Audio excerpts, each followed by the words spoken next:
there, everyone. Welcome, Coolest Firearms here in Marlow, Oklahoma. Thank you for tuning in to our live drawing and giveaway. So amazing. We had an awesome time in Mesquite. We were packed all weekend. Thank you to Tim and Michelle for hosting that event. Boy, we had a great time. Got a lot to talk about today. Today's topic is gas. Okay, not that kind of gas, but gas. How it works is what we're going to talk about. How the direct impingement or gas-operated firearm truly works, and what happens when we get a drill and we start making the port and the barrel larger or smaller. We're going to talk about that, give a lot of info, but first, let's zoom in here. This is what the winner's going to win today. It is a Coolest Firearm 10-inch, meaning max velocity, if you heard me rapping this weekend about velocity and talking about it. 300 blackout. It's set up as a pistol with that SBA 5 pistol brace. 10-inch, 300 blackout. Free. Thank you for showing up at the show and signing up for the giveaway. All right, no further waiting. Allie, can we just draw those winners? Yes. 5, 4, 3, Remember the rules. 2, 5 minutes to One. reply, 5 minutes to answer Allie's text and phone call, and the winner is Preston M. Preston M. Preston M, you came to the Mesquite Gun Show, you signed up, we're calling you. If you answer your phone or you give us that text message back in 5 minutes, that gun is yours. Thank you. All right, gas, let's talk about that. Allie will make that phone call in the background. So we took one of our, as we're manufacturing firearms, apart here. So you've got an upper receiver, you have a barrel. This is your gas tube and gas block. It goes into the front of the upper receiver. Be mindful we do things a little different here at Coolest and how we do this. There's a lot of reasons we could talk for hours, but what else goes in here? Well, you have your bolt carrier group. Okay, so your bolt carrier goes into the back of the upper receiver. So we grab another rod. So when the bolt carrier goes into the upper receiver, the gas tube goes into the gas key. So this is about what it looks like if we took the barrel and upper out of the equation. Okay? So when you go bang, your bullet is transiting down the barrel. The gas goes up into this gas tube, comes down, goes into the gas key, and it pushes the bolt face forward. Now be mindful, the bolt carrier can't move.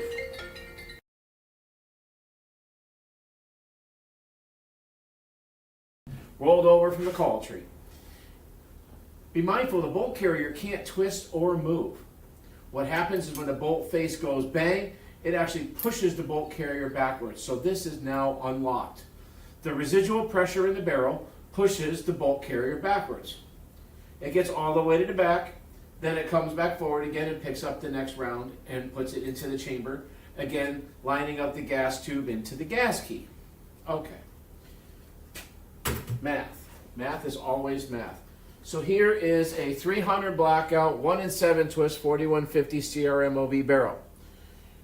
This is your gas port hole. So the gas is transiting out of this hole into the gas tube back into the gun. If we know anything about pressure, if you have 100 pounds of pressure and you have a hose, on the other side, let's say you have the same size tank on the other side. If you open up the valves, both sides will be at 100 pounds of pressure. So no matter what this barrel is, if we did not let the gas leave by not letting the bullet leave, and we didn't unlock the gun, whatever pressure is in here is going to be equal on both sides. It's going to be equal in the barrel, and inevitably it'll be equal up into the bolt carrier. Okay, so we call it the inrush gas. As the bullet's transiting, the gas runs up this hole. Mind you, it's blocked in the back and now it's blocked in the front by the bullet. Gas goes up, goes down, unlocks that bolt carrier, and then we want to start cycling the gun. The larger the hole, the faster we can get the gas up and get it to the gas key into the bolt carrier. What does that mean? So the faster we get the gas there, the faster we can unlock it. At the same time as we're doing this evolution, the bullet is still transiting down the barrel. The idea is to get the bolt carrier just to unlock as the bullet is just about to leave the muzzle. So the residual pressure in the barrel, mind you, it's like 40,000, 50,000 psi, depending on what bullet weight, what powder. But let's just use a normal number. Let's say 40,000 psi of gas pressure.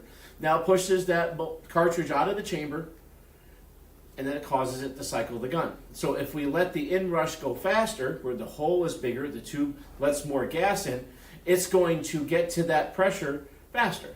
If we make the hole smaller, it's going to take a little longer for the gas all the way to create that balance on both sides.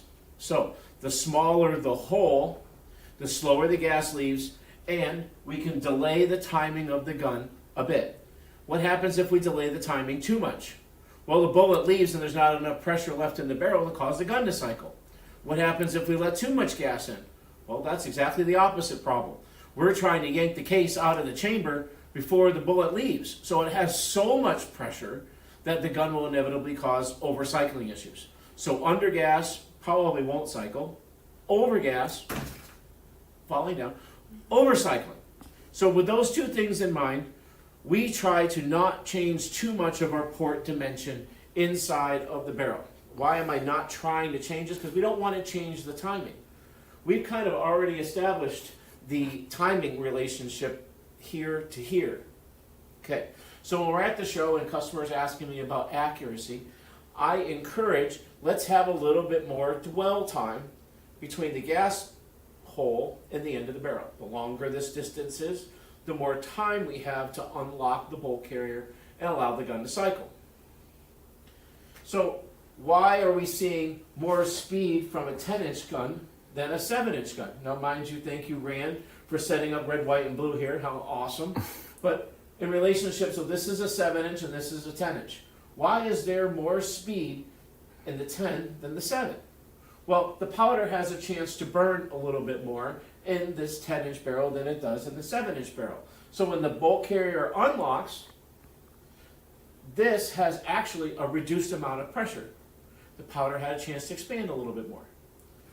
When the bullet leaves, we cycle the gun. But if you look at it, the gas systems are exactly the same length between in 300 blackout from 7 to 10. So the barrel length after the gas block is a lot longer in the 10 than the 7. So when we get into the 10-inch gun, why is a 10-inch gun a lot easier to tune than a 7-inch gun? Pretty simple. We have a longer amount of barrel, we have more dwell time, and we have more forgiveness in how much time we have to unlock the barrel. Unlock the bolt carrier in the barrel, sorry. Okay, what does all this mean to the shooter? Well, it's important to have shots on target. It's important to have accuracy. And both of those get affected about how much gas pressure we have. Last week we were doing some testing with our 11.5-inch law enforcement model of the coolest firearm. Be mindful if you're law enforcement and looking at this firearm, we offer it in black and FDE. We have special pricing for law enforcement as long as you're active duty. And we are getting a lot of traction in relationship to this. This gun is incredibly accurate. But if you look at, we're running a mid-length gas system, and we have a few inches of barrel after the gas block. What does that do for you, the shooter? You know that this gun is going to cycle and cycle well, and not overcycle because we have enough distance where we're waiting a while to unlock the gun. If you jump down and you go here to the 7-inch 5.56 model, you can see the gas system is incredibly short. We're unlocking it incredibly early, and we only have just a short 1.5 inches after the gas port for the gun to cycle. So we have to get it done real quick. But what that leaves is unburnt powder in the firearm. All right, looks like we're at that 5-minute point. I am so sorry. Sorry, Preston. Preston, time's up. Wish you had answered so. your phone. Wish you had checked your text messages. Here we go. Allie's going to pull another winner. Now this is for Mesquite this past weekend. And 5, 4, 3, 2, 1. and who's our winner? Joey K. Joey. K. Joey K, thank you for being there. You're number 2. Here we go. Joey K, you're on the slate. You got 5 minutes. Allie's going to call you, shoot you that text message. We'll see what you do. So in the background here at Coolest, we're working on manufacturing our own barrels. But until we get to that point, we are still at the mercy of some barrel makers. As we know, every barrel is a little bit different. Let me reiterate. Every barrel is different. Every single one. how much speed, the accuracy, every barrel's different.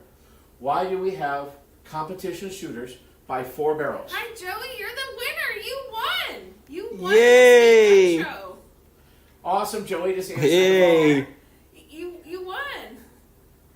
You entered in the Mesquite Gun Show giveaway, and you are the winner. You won the coolest Derive pistol and 300 blackout 10.5 inch $1,600 firearm. You won. Well, now, Congratulations. so it's coming to realization that Yeah, this isn't you a are gimmick. so well We're Yeah. not selling your information. This is We're just just trying to give yeah. that old school. Awesome. We're giving a gun away, Awesome. thanking everyone for Live showing on up. YouTube, Facebook, Well, and Instagram. If you're tuning away, You're welcome. before you do so, 2 weeks, we're going to be in Frisco. First show, new location. It's going to be awesome. May 23rd, Frisco. Come check it out. We are packed. We're going to have some amazing guns. We've got a couple of slow weeks coming up here where we don't have a lot of events going on. So we're going to be releasing real quick in the next week. Coolest Firearms is going to be hosting training up here at our new range. Dozer guy will be here again tomorrow. Keith Prater Dozers will be here. We're going to be pushing some more dirt, building another backstop. We've already got 3. We're doing some more, building some great scenario-driven shooting. But I want to finish my conversation real quick in relationship to what we're talking about of picking the right gun for the right application. We know barrel length. If it's shorter, it's easier to manipulate. We know if we shorten up the barrel, we're going to lose some speed. So let's go back to here at Coolest. We're bound to different barrels. Do I test a lot of barrels? Well, Mr. Cameraman, take a look at the table behind you. I don't want to show you where all these come from because I don't want to throw them under the, you know. But these are barrels that Coolest will bring in to test against our other barrels. We're testing for velocity, we're testing for speed, we're testing for accuracy, we're looking for consistency. We're looking for where that gas port is drilled. Is it drilled on a land? Is it drilled on a groove? How does it line up? How does that chamber match up? What's the finish of the chamber? What's the lead dimensions? Now I give all these barrel makers what Coolest wants, but at times we don't always get what we ask for. But my customers are going to get it. They're going to get the best that we possibly can here. So, back to the drawing board. Gas port dimensions are super important. Timing. It changes your timing. How the gun cycles. We can get into specifics. If you have any comments or you have things that you'd like to ask, please go do so. Right at the bottom of the page here, ask your questions. I'll do my best to answer them the best that I can. Thanks for tuning in. Come check us out in Frisco, May 23rd. If you happen to be up in Oklahoma City next weekend, I'll have my team up there showing off some stuff in Oklahoma. Have a good afternoon, guys. Stay safe.